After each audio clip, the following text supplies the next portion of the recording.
Your organisation and over 50 others have joined together to make a statement on Europe's industrial strategy. Indeed, yeah. Are you going to make Europe great again? Well, it's up to industry and the regulators together to make Europe great again. It's a combined effort what we're looking at.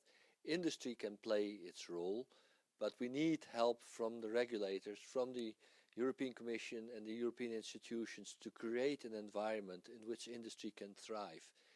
Industry in Europe is highly innovative. We got very skilled labor.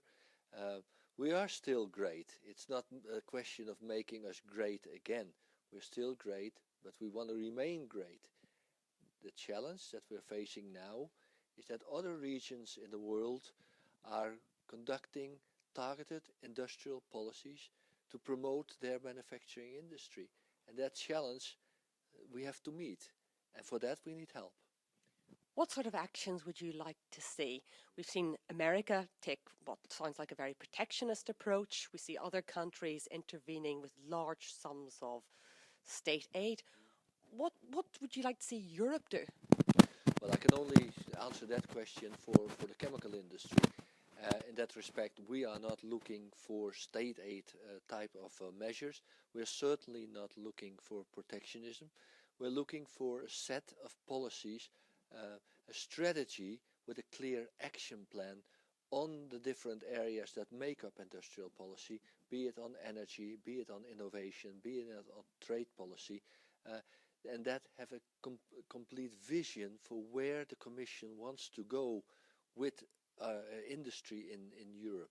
So linking it together into a comprehensive action plan with a targeted timeline where, say, what will happen. That is what is required. Jean-Claude Juncker, the President of the European Commission, said that he would like to see manufacturing to GDP to 20%. Is this a realistic goal? Currently it stands at 15.1%. Yeah, indeed, the share of manufacturing of GDP has gone down consistently in the past decade. Partly that is through a result of increasing productivity, but it also means a loss of jobs. Let's say thousands of jobs disappeared in Europe. I think the way at least CEFIC and the chemical industry sees it, it's not to be seen as an absolute targeted 20%, but we should be working towards that objective rather than going down. We should have policies in place that go in the direction of 20%, and that would already be a major achievement. What are the next steps? Well, the next steps are that the statement, the declaration, the joint declaration will be widely published, drawn to the attention of the institutions, what we aim for. What we then call for is indeed, as is stated in the declaration, is a communication accompanied with a clear action plan and timeline to achieve the goals. In the absence of that, it becomes only talk. So we want this to be the stimulus for real action.